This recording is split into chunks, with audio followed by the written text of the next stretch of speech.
जो व्यक्तिगत रामकृपाल जी से ताल्लुकात है वो जाएगा। अब बाकी वोट जो है ओवैसी पार्टी जो अक़लियतों के लिए एक वाहिद हिंदुस्तान में आवाज़ उठाने वाला है, वो जो है ओवैसी साहब हैं, उसके नाम पे जाएंगे, चाहे वो डब्लू हो, बबलू हो या कोई हो। इस बात को भी बिखराव को हम रोक नहीं सकते हैं, बिहार है। और एक बालिस्टर असदुद्दीन ओवैसी के पार्टी से जिनका सिलाउद्दीन पतंग है, और यहाँ के लोकल प्रत्याशी हैं डब्लू भाई और फारूक रजा साहब। और इस बार डब्लू भाई पाटलिपुत्रा के ज़मीन से भारी मतों से जीतने जा रहे हैं। दो यादवों की लड़ाई में ये डब्लू भाई की जीत होगी, और इसलिए जीत होगी ये इसके जो मालिक है सर्वा असदुद्दीन ओवैसी साहब हैं, बालिस्टर साहब, इनके मुकाबले में पूरे देश में कोई नेता नहीं है। इनके मुकाबले में अभी सोचना पड़ेगा लोगों को। फुलवारी शरीफ में, पाटलिपुत्रा में जो भी घटना होता है, आज तक 25 वर्षों से आरजेडी का झंडा हम लोग ढो रहे हैं। कभी भी 10 साल ना मीसा भारती को मिलने को मिलता है और न ही कोई तरह का भला बुरा। रामकृपाल जी कभी कभी सांसद के रूप में चले आते हैं, लेकिन इन्हों का दर्शन कभी नहीं हुआ। और हम लोग लोकल प्रत्याशी का समर्थन कर रहे हैं, और हम लोग चाहेंगे कि इस बार हर लोग अपना अपना 2% वाला, 3% वाला आरक्षण लागू हुआ, ये सर्वे हुआ बिहार में। सर्वे के आधार पर जिसकी जितनी भागीदारी उसकी उतनी हिस्सेदारी। मेरा 18% हिस्सेदारी है, 2 को टिकट मिला आरजेडी की तरफ से। क्यों? मेरा 18%, 3% मल्ला है, उसको 3 टिकट, 3 सीट, ऐसा क्यों? यहाँ भेदभाव हो रहा है। सिवान में साबुद्दीन की पत्नी को टिकट नहीं दिया गया, निर्दलीय चुनाव लड़ रही हैं। पप्पू यादव पूर्णिया से माफी मांगे लालू यादव से कि हमको चाचा वहाँ से लड़ने दीजिए, फिर भी इन्होंने नहीं सुना, उन्होंने कैंडिडेट खड़ा कर दिया। पब्लिक तेजस्वी यादव बोल रहे हैं वहाँ पूर्णिया में जाके इंडिया को वोट दीजिए, नहीं तो एनडीए को वोट दीजिए। आपके कहने से एनडीए को वोट देंगे। हम बालिस्टर असदुद्दीन ओवैसी को वोट देंगे।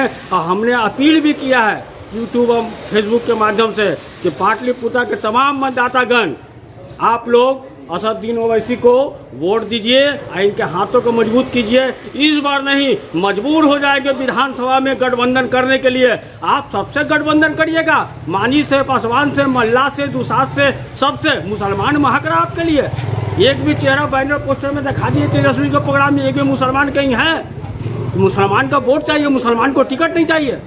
मेरा रहनुमा कोई होगा तो मेरा कौम का मेरा भाई होगा। हम वोट अपना देंगे, इंशाअल्लाह जीत हार का मालिक फैसला करेगा कि कौन जीतेगा कौन हारेगा। कहीं न कहीं तो राजनीति का वोट कटेगा, तो इसका हिसाब से मानते हैं कि 3 बार यहाँ से चुनाव हुआ, लालू यादव भी हारे, रंजन यादव जीते, 2 बार मीसा भारती हारी, रामकृपाल जी जीते। वहाँ तो वैसी कैंडिडेट नहीं था, आमने सामने की लड़ाई थी। इस बार मौका मिला है लड़ने का, तो जब मौका मिला है तो चौका मारेंगे, छोड़ेंगे क्यों। नाम बताइए अपना। नाम मैं मोहम्मद अशरफ, 25 वर्षों से आरजेडी का काज करता रहा, लेकिन इस बार मेरा मिजाज है और तहे दिल से कि हम ओवैसी के कैंडिडेट डब्लू भाई फारूक रजा साहब को वोट देंगे और दिलवाएंगे। लोगों की ये रहेगी, बताइए। हम तो यही गुजारिश करेंगे लोगों से कि आप बैरिस्टर असदुद्दीन ओवैसी साहब के जो कैंडिडेट हैं उसको दिल खोल के मदद कीजिए। इसलिए कि आज मुझे मालूम है कि हम 4, 5, 10 सीटों पर सिमट जाएंगे, लेकिन आने वाला वक्त हमारा है जब ज़मीन जरखेज़ हो जाएगी। आप देखें कि आज से पहले बीजेपी का क्या हाल था, 2 सीट पे थी, लेकिन उन्होंने मेहनत किया, ऐसा नहीं कि नहीं। तो आज वो किस कंडीशन में है और आज सत्ता में है और फिर हुकूमत कर रही है। एक वक्त हमारा भी आने वाला है, इत्तफाक और इतिहास से लड़ा जाए। अब देखिए कि सब लोगों से गठबंधन हो रहा है हर तरह से, लेकिन इतना काबिल नेता हिंदुस्तान के अंदर, हर तरह की आवाज़ उठाने वाला, 3 तलाक के बारे में अगर कोई बोलता है तो वो वैसी है ना। एनआरसी का बिल, सीए का कहते हैं, पार्लियामेंट के अंदर जिस कानून को उसने कहा आंखों में आंखें डालकर कि मैं मंजूर नहीं करूंगा, वो बैरिस्टर असदुद्दीन ओवैसी है। चाहे कोई भी हो, बिल्किस बानो पर सब लोग खामोश है, लेकिन बिल्किस पर अगर कोई बोलने वाला है तो वैसी है। अखलाक है, नजीब है, चाहे जो भी हो। आपने देखा तबरेज है, उन तमाम लोगों के ऊपर खुलकर कोई बात कर रहा है तो वो असदुद्दीन ओवैसी है। और हम कहते हैं कि, और लोगों में एक अफवाह उड़ गया है कि वो बीजेपी का एजेंट है। अगर बीजेपी का एजेंट ही होता तो आप देख रहे हैं कि औरंगाबाद से इम्तियाज जलील साहब किसको हरा कर आए हैं।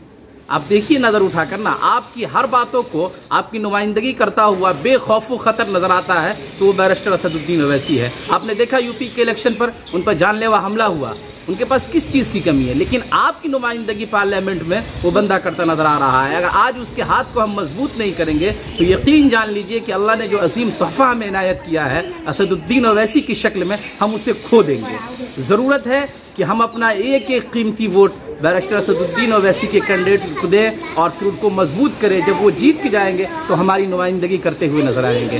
दुनिया का बड़ा बड़ा नेता बोलता है, सब लोग खामोश रहते हैं। हिंदुस्तान के बड़े बड़े पार्टी के नेता बोलते हैं, सब लोग खामोश रहते हैं। लेकिन एक बैरिस्टर असदुद्दीन ओवैसी सवाल करता है तो होम मिनिस्टर हो या कोई भी हो, वो फौरन ट्वीट करता है, उसको जवाब देता है। आप देखिए नजर उठाकर, तो वो एक काबिल नेता है, पढ़ा लिखा है, ऐसा नहीं कि जाहिल इंसान है। और हमारी नुमाइंदगी करने के लिए असल आवाज़ कोई पार्लियामेंट में है तो वो असदुद्दीन ओवैसी है। हमें समझना पड़ेगा हमारी आवाज़ उठाने वाला कोई नहीं। ये नाम नेहाद सेकुलर कहने वाले लोग हैं, ये हमारे वोट का इस्तेमाल करते हैं, 5 साल बाद नजर आते हैं, लेकिन हमारी तकलीफ़ों को सुनने के लिए तैयार नहीं है। हमारी बच्चों की मुस्तकबिल की आवाज़ें जो उठाता है वो बैरिस्टर असदुद्दीन ओवैसी है। और हमारा असल में जो कायद है हम उसी को मानते हैं। आज नहीं, इंशाअल्लाह कल आने वाला वो दिन करीब है कि हम देखेंगे कि हम ही कामयाब होंगे और हम ही कामरान होंगे। ठीक।